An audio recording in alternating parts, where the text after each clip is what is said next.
Hola a todos, muy buenos días y bienvenidos a Esenciales en Infectología, un espacio de aulas abiertas de la Universidad de Antioquia.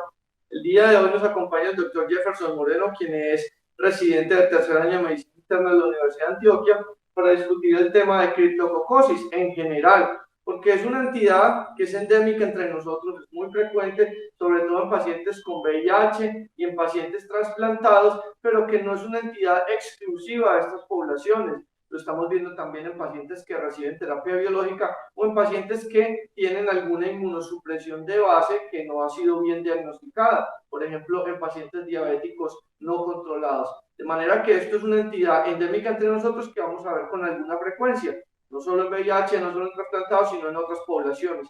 Y es importante que aclaremos algunos términos relacionados con esta patología. Sin más preámbulos, los dejo con el doctor Jefferson y bienvenidos. Buenos días. Entonces, vamos a hablar de criptococosis. Entonces, para hablar de criptococosis, sabemos que fue descrito desde 1908, cuando se encontró en una úlcera en tibia, en una mujer joven, y cuando se llevó a la autopsia a esta persona que tenía esta úlcera en la cara anterior de la tibia, se encontró que ahí estaba presente el criptococo.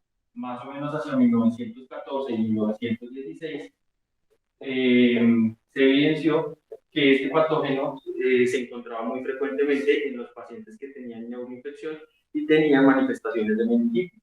En esta paciente que tenía la úlcera en la tibia, se encontró que había compromiso por criptococo en una forma diseminada al momento de su autopsia. Y desde el comienzo, entonces, vimos que tenía una predilección por el sistema nervioso central. Cuando queremos ver qué tan frecuente es la criptococosis, tenemos un punto de inflexión que es la epidemia del VIH-Sida, y antes y después de la epidemia. Entonces tenemos que antes de la epidemia del VIH-Sida, en sitios de alta, en sitios como Estados Unidos, donde las estadísticas son un poco más confiables, teníamos que se presentaban 0.8 casos por millón de habitantes año. Después de la epidemia del VIH-Sida, los casos llegaron a ser 3 a 5 casos por millón de habitantes año. Y una vez se introdujo la terapia antirretroviral, para Estados Unidos pasó a ser un caso por millón de habitantes año.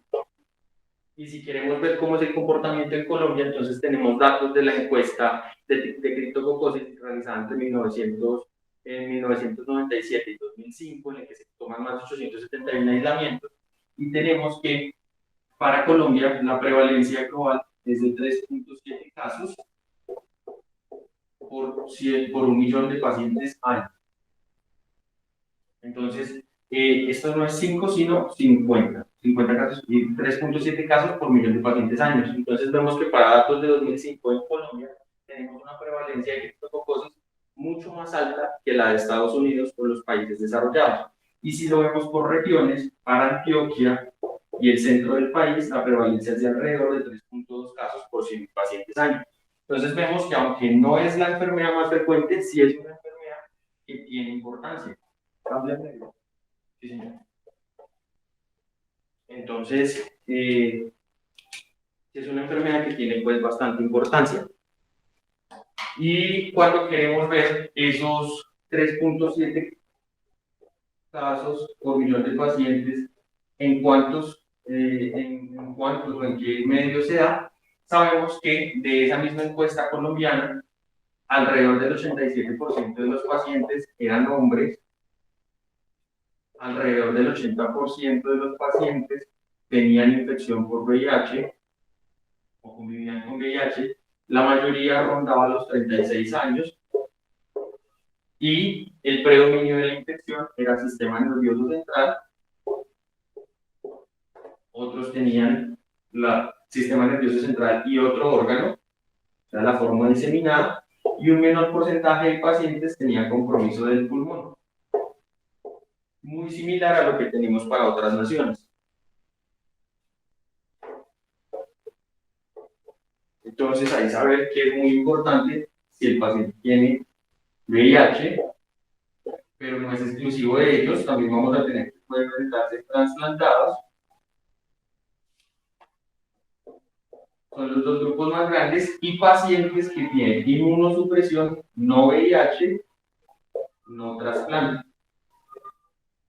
Entonces, el paciente con inmunosupresión no VIH, no trasplante, es un paciente muy importante porque cuando queremos ver la mortalidad en los pacientes que reciben tratamiento, tenemos que para el paciente con VIH, la mortalidad es del 15%, hablando del compromiso del sistema nervioso central, de la afectación más que compromiso.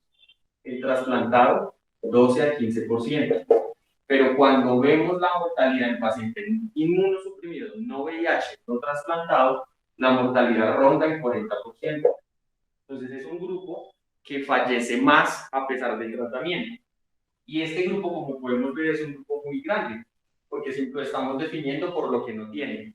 Pero entonces ahí en ese grupo caen muchos pacientes de grupos muy heterogéneos, pacientes con una inmunosupresión que no hemos determinado. Sabemos que tiene una inmunosupresión porque está teniendo una patología secundaria a un oportunista. Puede ser que tiene una neoplasia y la neoplasia está definiendo su pronóstico. Puede ser que está con una enfermedad autoinmune o bajo inmunosupresión por alguna de estas causas. Entonces, en este grupo es el paciente que más mortalidad tiene. El no VIH no trasplante, pero ahí caben muchos pacientes. Cuando queremos ver la ecología del criptococo, tenemos que hablar de cuáles son ese criptococo que más nos afecta o que más, que más tenemos que definir. Y entonces tenemos que el criptococo, hasta antes del 2012, antes de que tuviéramos pruebas moleculares y se hiciera la taxonomía más a fondo, el criptococo tenía más o menos 16 grupos, ahora tenemos más de 70. Y de esos criptococos tenemos que hay dos que son de predominio en humanos, que son el Neoformans y el GATI. En esto con minúscula. Del Neoformans tenemos dos grupos, que es Cryptococcus neoformans, variedad Neoformans, y el Blood. Del GATI tenemos, pues esto podría ser, si lo llamamos en la otra forma, serían el A y el D, y la variedad AD.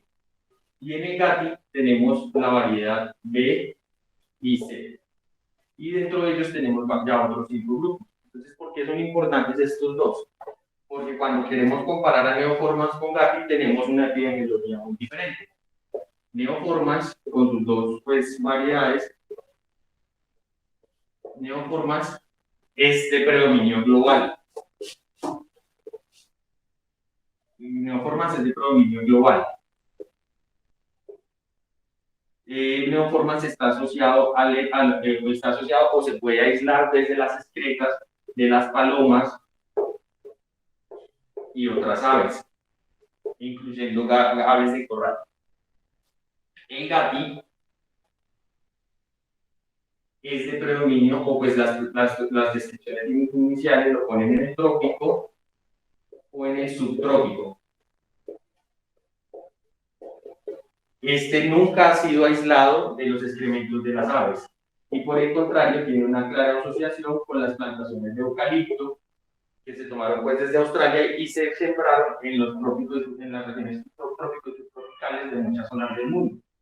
El GATI tiene predilección por generar, aunque ambos pueden dar infecciones en diferentes zonas del cuerpo, el GATI tiene predilección por el pulmón. Hoy, repito, no exclusivo, pero tiene predilección por el pulmón. Y Neoformans tiene predilección por el sistema nervioso central. Predilección, no exclusividad. Neoformans, como es más ubicuo, entonces también lo podemos aislar desde el ambiente, incluyendo también algunas plantas o algunos árboles. El GATI, aunque inicialmente estaba en trópico y subtrópico, ya se han descrito aislamientos en Vancouver, en Canadá, y en la costa de Estados Unidos. Neoforma tiene a presentarse más en los pacientes inmunosuprimidos o pues con alguna inmunosupresión conocida, y GATI puede encontrarse en el paciente inmunocompetente tanto como colonización como enfermedad. Son predilecciones, más no es exclusividad.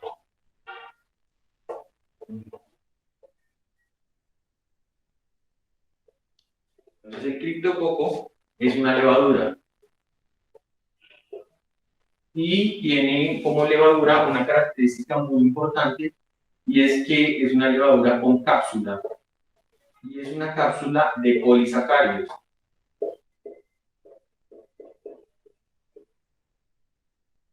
Esto es una gran característica que le da virulencia y además le facilita su diagnóstico basado en la presencia de esa cápsula. Usamos muchas de las herramientas de diagnóstico. Los dos criptococos que nombramos, el grupo Neoformas y el Neoformas y el Gavi, son los dos criptococos que son capaces de crecer a altas temperaturas. A altas temperaturas, entiendas, 35 a 37 grados centígrados. Es por esto que son los que son patógenos para el ser humano.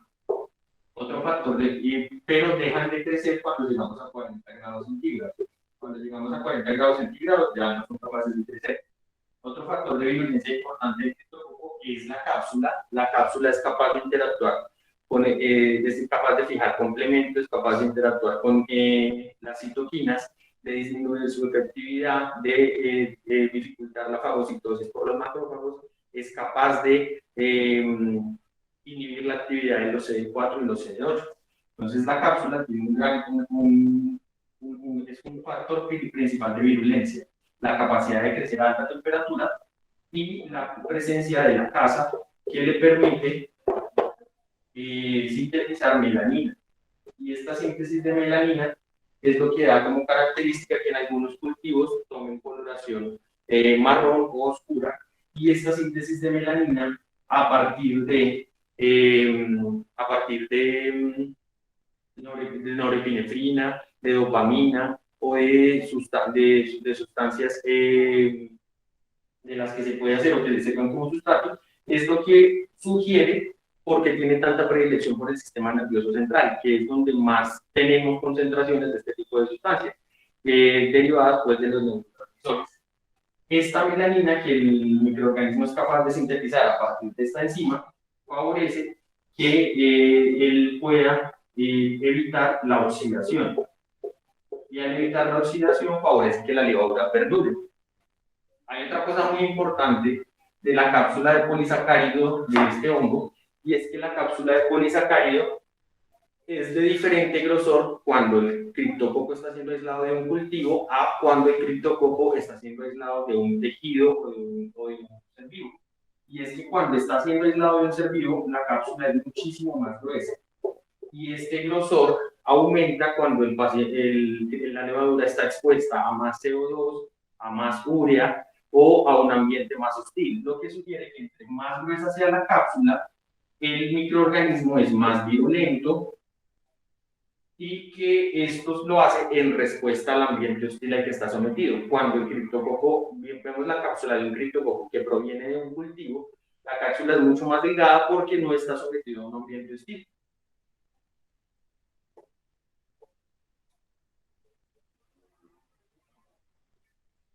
El criptococo tiene pues también dos formas en las que desarrolla su ciclo, una forma sexual y una forma asexual. En la forma sexual genera esporulación con levaduras con una base estrecha y desde un solo punto, no genera digemación sino desde una sola. Y en la forma asexual, que es menos frecuente y no es la forma que predomina en vivo, sino es una forma más in vitro, en la forma asexual es capaz de generar esporas y conidios. En esa forma asexual, lo que ocurre más in vitro, podría considerarse que es la forma infecciosa, pero no hay un acuerdo común en esto y se cree que podría ser la levadura o las dos formas. En cuanto a la fisiopatología, que puede medir, la levadura que puede medir de 5 a 9 micras, ingresa al pulmón, que es el sitio de entrada en la mayoría de los casos, pero se ha visto que la levadura también podría ingresar por lesiones en piel o podría ingresar dentro del órgano trasplantado de un paciente que es sometido al trasplante. Pero en la mayoría de los casos va a ingresar a partir del pulmón. El sitio pues, inicial en que se va a exponer es el macrófago. y en el macrófago va a ser interiorizado. Allí la cápsula, la producción de melanina, que va a engrosar su pared y va a dificultar la oxidación, son dos mecanismos en los que va a resistir a la fagocitosis.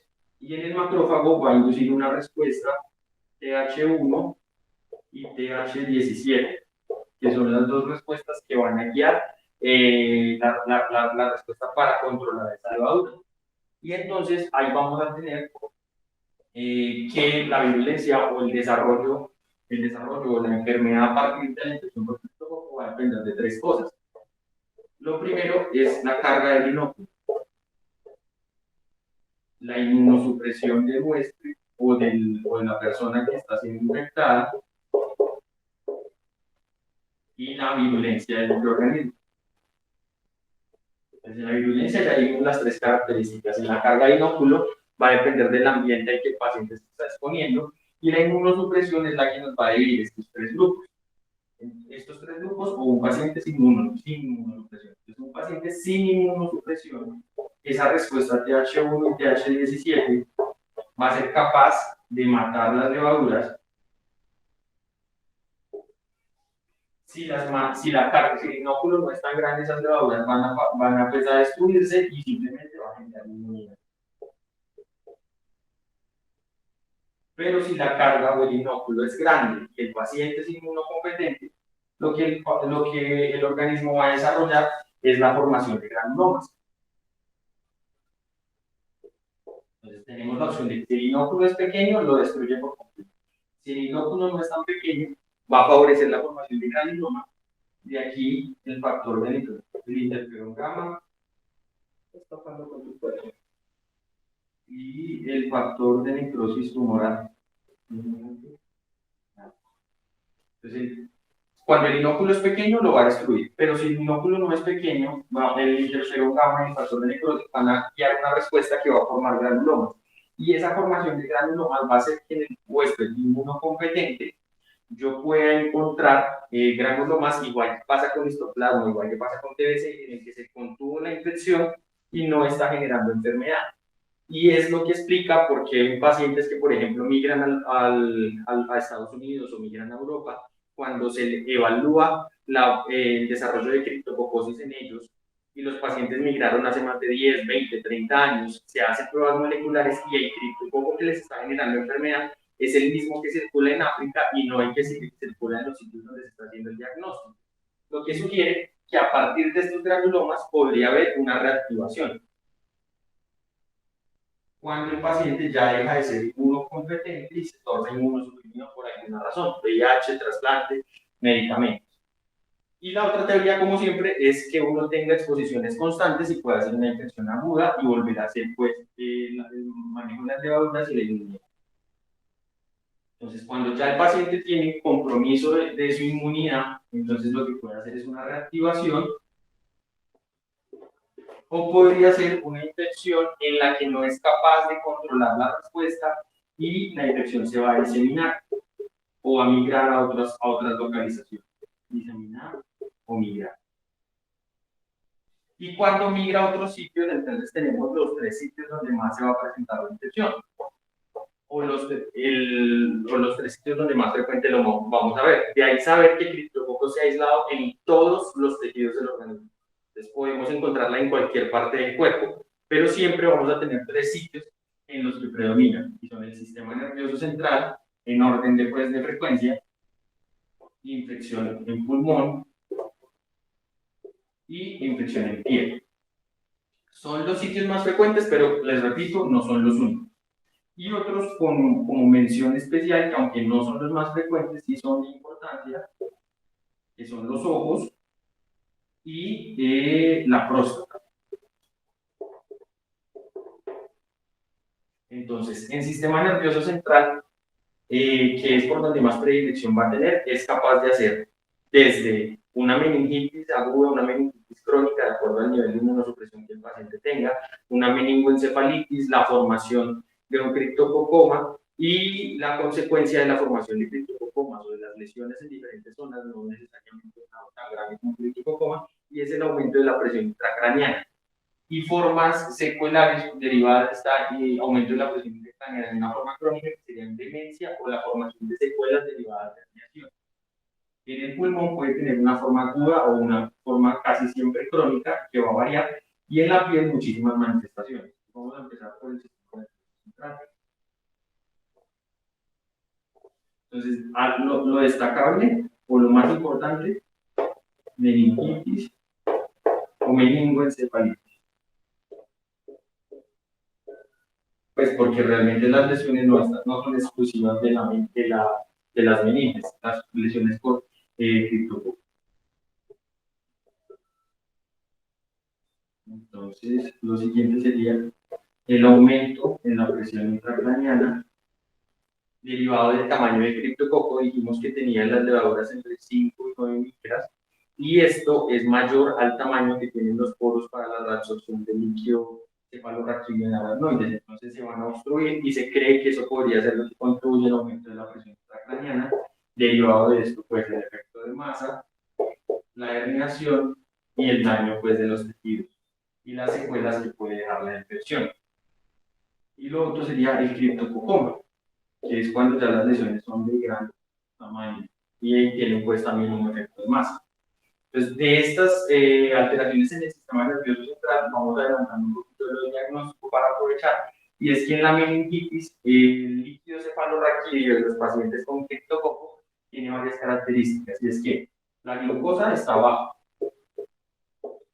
y esta baja es que cuando se toma el líquido cefalorraquídeo de aproximadamente 320 pacientes con meningitis o compromiso del sistema nervioso central por criptococo, la glucosa es menor a 25 miligramos de cilindro en la media de los pacientes. De esos 320, en la gran mayoría es menor a 25, y en la totalidad es menor a 50. Cuando vemos las proteínas, tenemos una hiperproteinorragia muy significativa. Las proteínas están muy elevadas, y están tan elevadas que podemos tener en promedio litros de proteínas, llegando hasta 3.000, pero pues lo que nos dan como dato de media es 1.000, entre 300 y 3.000. La celularidad está aumentada, pero no está significativamente aumentada. El límite superior que nos dan de celularidad aumentada es de 5 a 25, por un promedio de 9 a 10 por en el líquido cefalorraquídeo. Y pues el hallazgo más significativo que dijimos, o que más clínicamente estamos más familiarizados, es el aumento en la presión intracraniana, y este va a depender de un aumento en la presión de apertura, una presión de apertura mayor a 20, pero que normalmente puede ser mayor a 25, y en los pacientes que tienen un grave compromiso hay descritas presiones de apertura mayores a 250 centímetros de agua. Entonces es muy significativa la alteración en el líquido cefalorraquídeo de estos pacientes. Y cuando queremos ver este compromiso encefálico, no solamente el líquido cefalorraquídeo, sea pequeño o sea ya un criptococoma visible, tenemos que saber que desde las imágenes podemos llegar a tener un TAC normal en un paciente que tenga compromiso encefálico hasta en un 47% de los pacientes. Esto pues es un aproximado. Por lo que, si la sospecha clínica es alta y la clínica lo sugiere, yo no debería quedarme solo con el TAC. Y ya en la resonancia,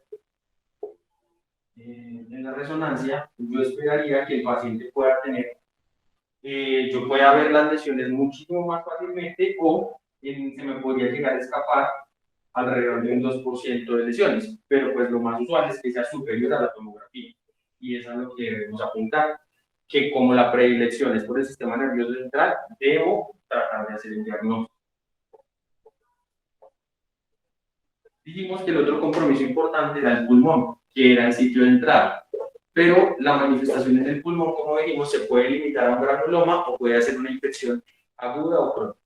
¿Esto de qué depende? Esencialmente de los tres factores que dijimos, de inóculo, inmunosupresión o virulencia. De lo que más depende es del estado de inmunosupresión. Entonces, si el paciente es inmunocompetente, si está bien de inmunidad, lo más frecuente es que la controle o que haga un granuloma. Por lo tanto, la mayoría de la clínica en el inmunocompetente va a ser asintomática. Yo puedo tener un inmunocompetente que me haga clínica, pero va a ser el menor porcentaje de los casos. Y cuando me haga clínica, lo más frecuente que vamos a tener es tos, fiebre, pérdida de peso y síntomas constitucionales. En el paciente que hace clínica puede autolimitarla sin requerir atención médica o puede hacer un cuadro ya más subagudo crónico. En el paciente que hace una clínica que progresa, lo más usual es que el paciente tenga algún grado de inmunosupresión, sea una inmunosupresión conocida o no conocida, porque es muy frecuente que en los pacientes en los que se encuentra criptococosis o criptococosis diseminada, entiendas el compromiso de más órganos a distancia por el criptococo, uno deba buscar una inmunosupresión. Si usted piensa que el paciente es inmunocompetente, es bueno que busque, si no tiene una inmunosupresión, una CD4-penia no VIH, que tenga algún déficit en la producción de citoquinas, que tenga un síndrome de hiper-IgM o hiper-IgE, que tenga alguna otra cosa que usted no haya detectado, una neoplasia no identificada o alguna otra cosa. Pero lo normal es que un inmunocompetente controle la infección. Entonces, en el paciente en el que yo pienso que tiene inmunosupresión, tengo entonces aquí otros hallazgos. Y es que el paciente hace la misma clínica, pero esta clínica va a ser más aguda, puede progresar más rápido, o sea, llevarlo más rápido a un compromiso ventilatorio o a un desenlace fatal. Entonces, yo voy a requerir que en las imágenes, voy a aprovechar pues para decir qué podemos ver en las imágenes. Y es que en el inmunocompetente, en el que controla el granuloma y hace otro tipo de lesiones, yo podría encontrar nódulos. Estos nódulos casi siempre son solitarios, no exclusivos, pero pueden ser solitarios, tienden a ser periféricos. En cambio, en el paciente que es inmunocompetente y en el inmunosuprimido, los nódulos, también puedo ver nódulos, pero ya aquí los nódulos suelen ser múltiples, tienen una localización más global, se pueden cavitar. No me quedo solamente con la presencia de nódulos, sino también puedo tener árbol de gemación.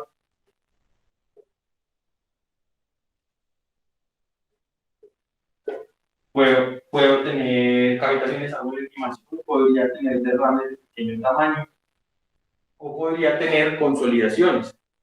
Entonces, la clínica es bueno, la radiología tiene muchísimos más datos en el paciente que es inmunosuprimido. Y en el que es inmunocompetente, esos nódulos solitarios periféricos, muchas veces hasta el 46% de los pacientes en los que se hace un PET-CT, pensando en una neoplasia, podría yo encontrar una causa infecciosa dentro de las que se va a incluir pues, el criptococo. Esto para el que genera infección, pero también hay que recordar, y especial en lo que se refiere, aunque los dos lo pueden hacer, pero en especial lo que se refiere a GATI, y es que GATI o Neoformans, especialmente GATI, puede ser un colonizante, puede estar en la vía aérea del paciente con alteración estructural crónica. Un paciente que tenga una alteración estructural crónica, entiéndase bronquiectasias, cavernas, fibrosis, zonas de estenosis por una infección o por alguna patología previa, yo puedo encontrar al criptococo en esa zona. Y si el paciente no tiene, digamos, vídeos medicados, árbol de inflamación o alguna clínica, yo podría considerar que simplemente está actuando como un colonizante. Y casi siempre van a ser un colonizante en paciente que tenga una alteración estructural.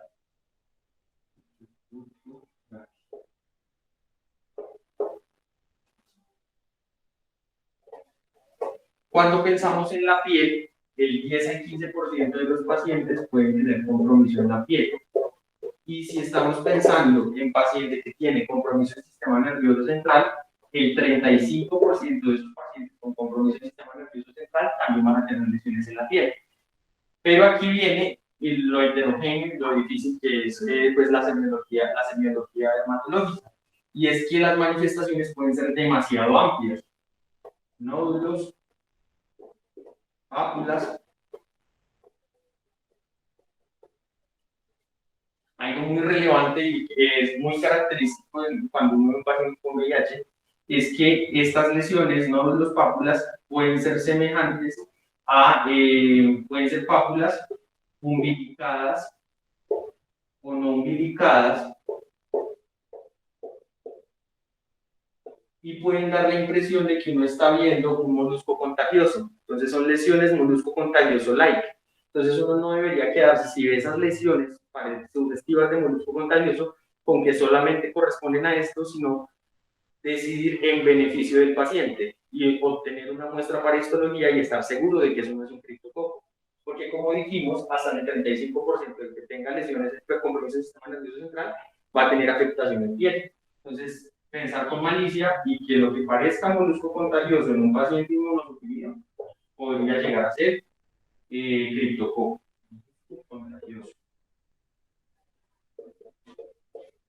Son parecidas a las del molusco, pueden ser umbilicadas o no umbilicadas, pero no solamente se limitan a las opáculas, pueden ser accesos fríos, pueden ser lesiones que simulan o son sugestivas de una celulitis, pueden ser placas, pueden ser muchísimas cosas.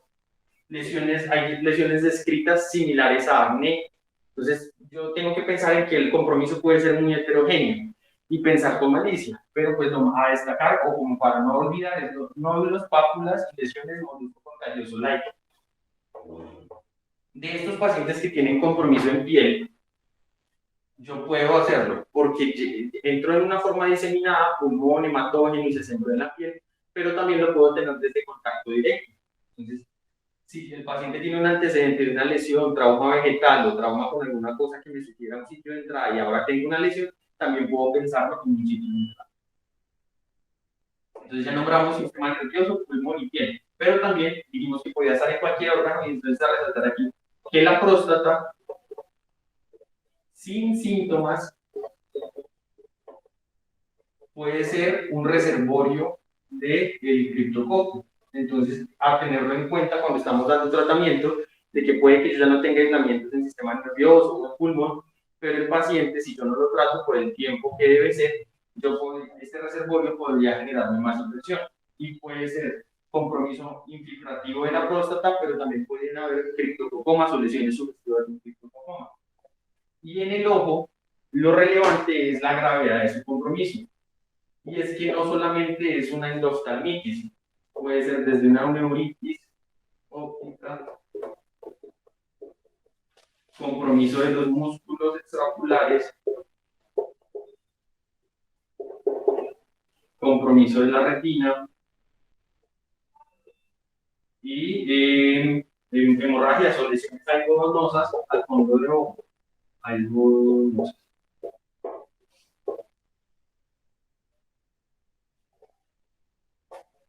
Cuando queremos pensar en el diagnóstico, aquí tenemos varias herramientas y entonces lo más frecuente sería pues la histopatología y que yo pueda verlo, ¿cierto? Y para que yo pueda verlo, entonces voy a requerir de las tinciones. Entonces en las tinciones, plata-metenamina,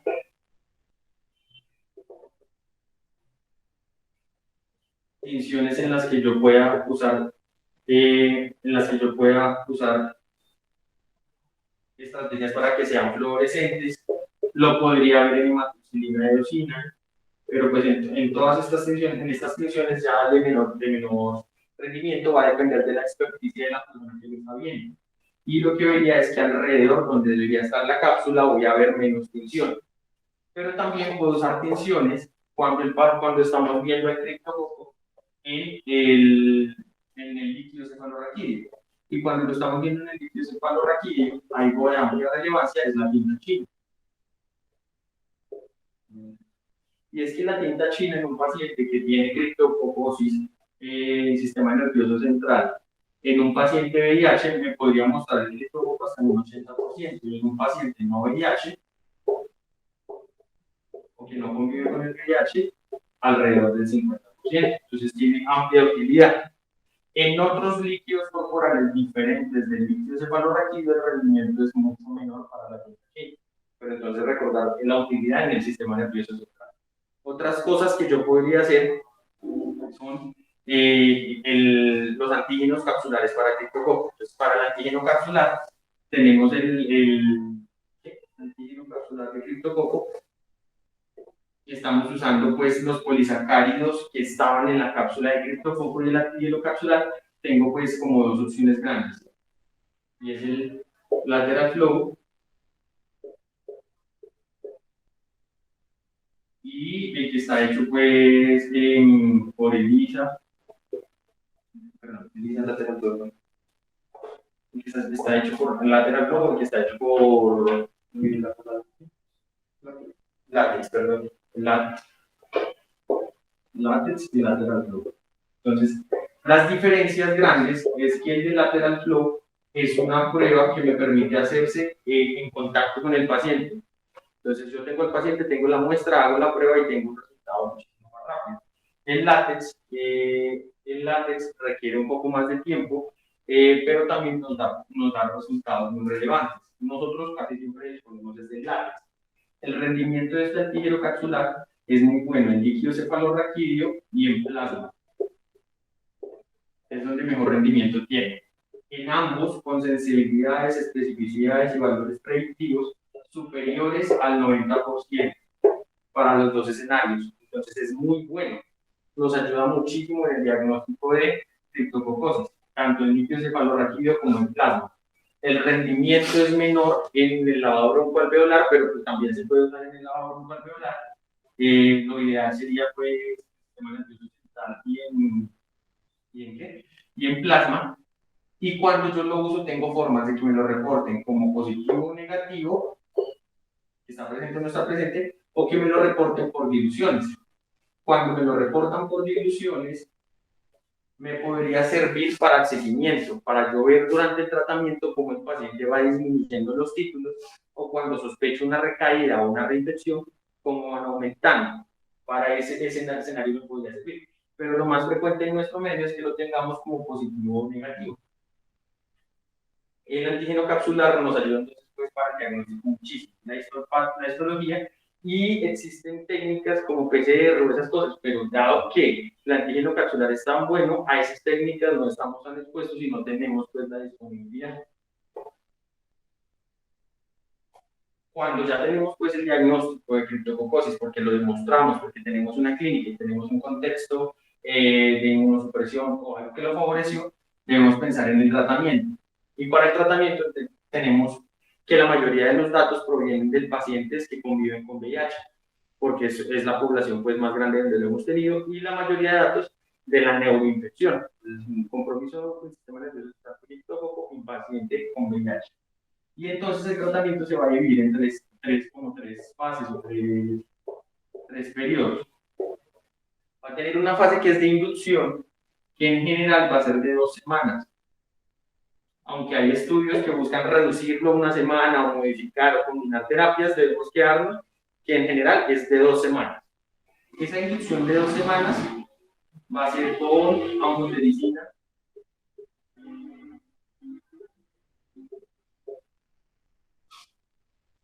más 5-fluticasona, flucitocina. 5-flucitocina.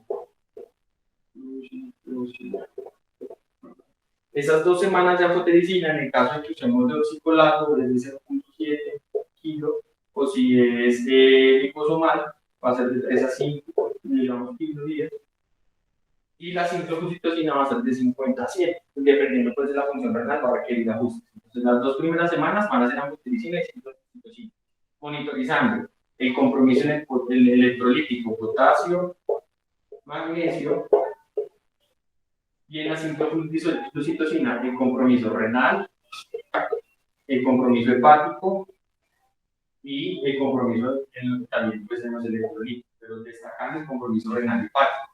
Por eso la necesidad del ajuste si la función renal no lo permite.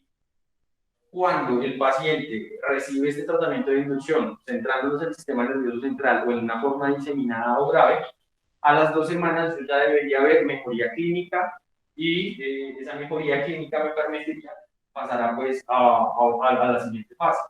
Cuando yo no tengo esa mejoría clínica o tengo escenarios diferentes del paciente inmunosuprimido no VIH, en el que podríamos tener un suprimido no VIH no trasplantado, en el que dijimos que la mortalidad era hasta del 40%, o el paciente es VIH pero no tiene respuesta clínica, yo puedo considerar prolongar estas 2 semanas de inducción hasta 4 o 6 semanas, dependiendo pues de la respuesta clínica, pero en general van a ser 2 semanas.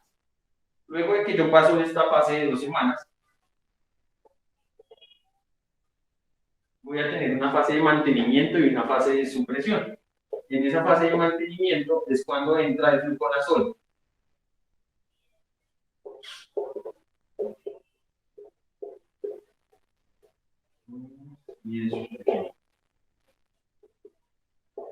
En ambas fases venimos con fluconazol y aquí recordar que el fluconazol es superior al itraconazol que usamos, por ejemplo, en histoplasmosis, porque el fluconazol entra muchísimo mejor al sistema nervioso central. Tiene pues buena disponibilidad oral y entra al sistema nervioso central, que es donde principalmente vamos a tener la afectación. Y aquí el tiempo de mantenimiento van a ser alrededor de 6 semanas, pero pues esto puede prolongarse de acuerdo a lo que lo está generando. Y la supresión va a ser por lo menos de un año hasta 2 años en el caso del paciente VIH, de acuerdo a cómo se comporte su carga viral, cómo se comporte en su CD4, o entre 6 meses y un año cuando el paciente es trasplantado. En el momento en que ya recuperó, pues yo esperaría que ya no necesitaría el fluconazol por tanto tiempo. Entonces, fluconazol, supresión de 6 meses a un año o hasta 2 años. Y en el paciente VIH, este fluconazol se va a mantener, la dosis de supresión es la mitad de la de mantenimiento, casi 400 de en esa dosis de supresión se va a mantener hasta que el paciente tenga CD4 mayores de 200, aunque podemos encontrar que nos digan 150, pero lo ideal es que sea mayores de 200, que la carga viral contra el VIH esté indetectable por más de 3 meses, y que cuando yo hago el antígeno, el antígeno de esto, el antígeno de criptococo, el antígeno no esté no detectable o muy bajo. Pero como nosotros no tenemos por título, requeriríamos que estuviera no detectable. Y el tiempo para que deje de estar detectable el antígeno se puede prolongar de meses a años. Antígeno no detectable. En estos escenarios, que ya lleve más de un año, más de 1 a 2 años de fluconazol, que los CD4 ya hayan recuperado, que la carga viral es indetectable, que el antígeno de criptococo no sea detectable, va a ser el escenario en el que yo podría considerar el retiro pues, de ese fluconazol como profilaxis secundaria. En los otros pacientes que han trasplantado van a ser de 6 a 12 meses, cuando ya recuperó los CD4 y en el no había sido trasplantado, ya se vuelve más confuso. En el paciente que tiene, entonces, infección del sistema nervioso central, en una infección en el pulmón o en cualquier otro órgano que lo considere grave o moderada, o en el paciente que tenga un compromiso en más de 2 órganos, el tratamiento va a ser con ese esquema. Y en el paciente que tenga una infección en el pulmón leve, el que tenga una infección en el pulmón leve, el tratamiento va a ser solamente fluconazol, y va a ser fluconazol por hasta 6 semanas, no se va a tener que prolongar. Es como el decir exactamente cuántas semanas es difícil porque va a depender de la respuesta clínica que el paciente tenga. Pulmón leve o una infección así que no tenga tanto compromiso, solo va a ser fluconazol. Y siempre recordar que si yo lo encuentro en un órgano, estoy en la obligación de buscarlo en los otros órganos. Que los otros órganos siempre pensar en buscarlo en el sistema nervioso central y saber que el antígeno puede estar positivo antes de que el paciente me dé clínica del sistema nervioso central. Entonces, por eso, la estrategia en un paciente con VIH con CD4 menores de 200, especialmente cuando en menores de 100, que la recomendación se hace más fuerte, en países de bajos y medianos recursos deberíamos buscar el antígeno sérico para criptococo o realizar función lumbar. Siempre que tengo compromiso del sistema nervioso central, pensar en el control de la hipertensión endocraniana, que es de lo que más secuelas me va a dejar, y tener como meta tener una presión de apertura menor de 20 centímetros de agua, para yo poder considerar que estoy teniendo una buena respuesta y estoy evitando secuelas.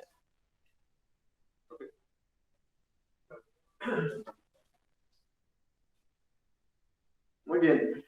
Entonces ya después de este vistazo general, yo quiero hacer puntualidades acerca de unos aspectos importantes.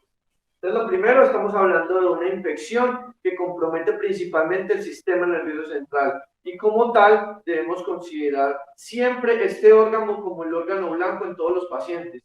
Muchas veces uno de manera rutinaria en los pacientes con VIH vienen aquejando una cefalea leve y tengan en cuenta que muchos de nuestros pacientes están en la era pre-antirretrovirales. No es como aparece en la literatura de otros países en donde vemos cómo muchos de sus pacientes están diagnosticados y recibiendo antirretrovirales. Eso los pone en la época post-antirretroviral, pero no es nuestra realidad es muy diferente.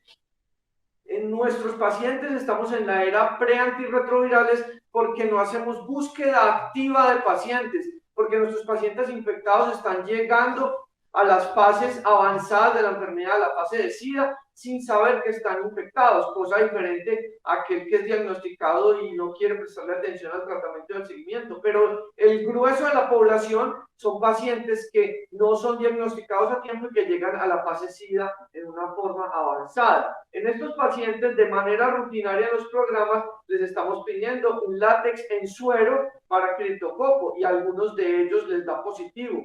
Hay otros que vienen aquejando, no, es que yo hace unos días, unos meses, semanas, vengo sintiendo un dolorcito de cabeza leve, gravativo, que no es muy severo y que no incapacita al paciente. Ojo, en estos pacientes tenemos que tener el umbral de sospecha muy bajito, porque ese dolorcito de cabeza que ellos aquejan, ese malestar o ese látex positivo nos puede estar hablando ya de un compromiso del sistema nervioso central. Entonces, en estos pacientes es mandatorio realizar una punción lumbar. Y una cosa importante, ¿qué le vamos a pedir a esa punción lumbar? Porque es que a un paciente con una meningoencefalitis, con una meningitis o simplemente con un dolor de cabeza atípico de un paciente inmunosuprimido con VIH o un paciente trasplantado, tenemos que saber qué le vamos a pedir a una muestra biológica tan importante como el líquido cefalorraquídeo. Entonces, cuando se obtiene la muestra, cuando está la sospecha, hay que pedir una serie de exámenes. Hay que pedir, obviamente, un citoquímico del líquido cefalorraquídeo. Hay que pedir un GRAM, porque recuerden que entre nosotros, criptococo no es solo el único germen que produce meningitis en el paciente con VIH. También tenemos a neumococo, que es uno de los principales y que produce meningitis, neumonía y bacteriemia en un gran porcentaje de pacientes. Neumococo es de 50 a 100 veces más frecuentes en los pacientes VIH. Entonces hay que tenerlo en cuenta y con un GRAM nos vamos a ir percatando de esta presencia. Obviamente hay que pedir el KOH, hay que pedir un ZN para buscar también tuberculosis, los tuberculomas y la meningitis tuberculosa también es muy importante en este grupo de pacientes.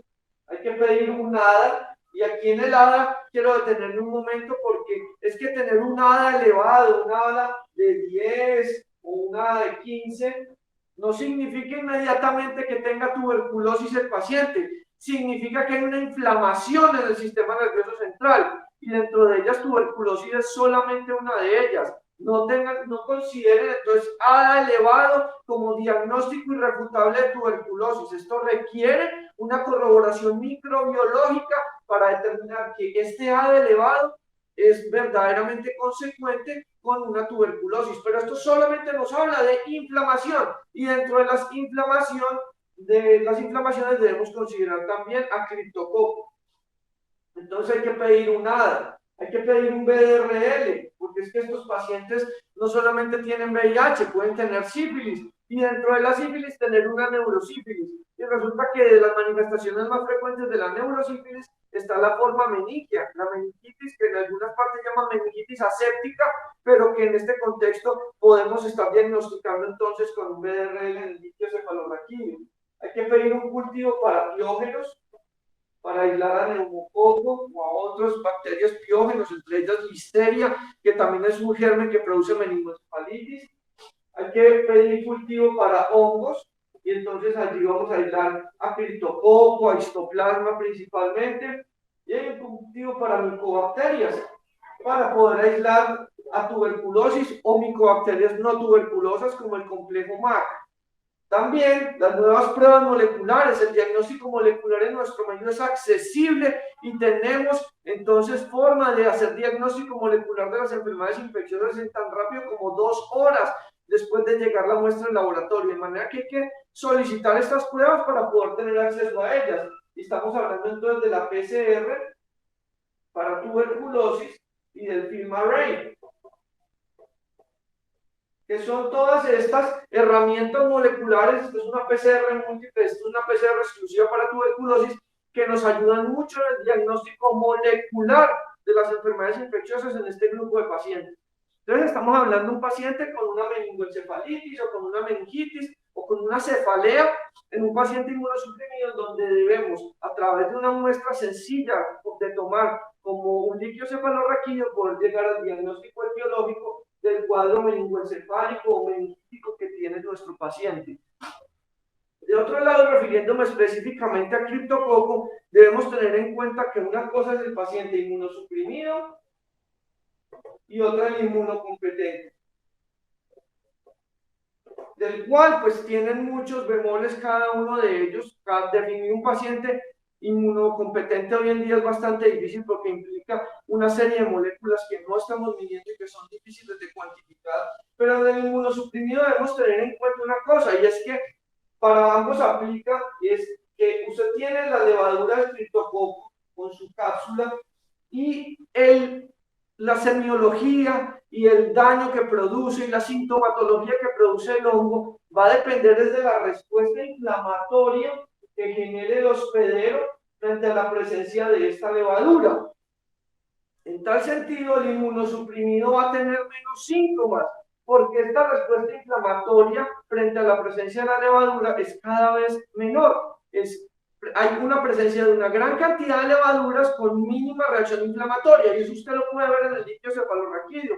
Pacientes muy inmunosuprimidos, pacientes con un SIDA muy avanzado, usted ve en el KOH o en la tinta china cómo eso está lleno de levaduras, y finalmente el paciente no tiene sino 2 o 3 leucocitos en el conteo celular del líquido, por su misma inmunosupresión, que hace que no haya una reacción inflamatoria vigorosa frente a la presencia de esa gran cantidad de levaduras.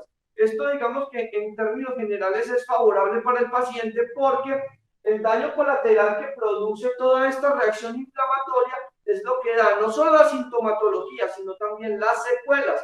Y por eso vemos que en los pacientes, entre comillas, inmunocompetentes, que se exponen a un alto inóculo, que desarrollan una meningitis muy severa, son aquellos pacientes que generan mayor inflamación, mayor hipertensión endocraniana, mayor riesgo de herniación y sobre todo mayor número y severidad de secuelas. Entonces tengan en cuenta estos dos escenarios clínicos muy diferentes de acuerdo al sistema inmune que tenga su paciente. En el tratamiento, entonces, hay que tener varios puntos que ya Jefferson ha mencionado, las 3 fases del tratamiento. En nuestro medio casi siempre utilizamos anfotericina B de tipo deoxicolato. Con esa tenemos mucha experiencia, a pesar de que si usted va y dice esto en Estados Unidos, ellos ya no utilizan el deoxicolato, sino que utilizan solamente las formas lipídicas, sean de dispersión coloidal o sean liposomales, pero nosotros por términos de costos utilizamos todavía deoxicolato. Tenemos mucha experiencia y es relativamente segura si uno está pendiente, vigilando la función renal, la creatinina, y vigilando los iones, principalmente potasio y magnesio. En este sentido, si usted hace una adecuada reposición de iones, si mantiene a su paciente hidratado, pues este paciente puede perfectamente tolerar las 2 semanas de anfotericina y flucitocina sin tener mayores efectos secundarios.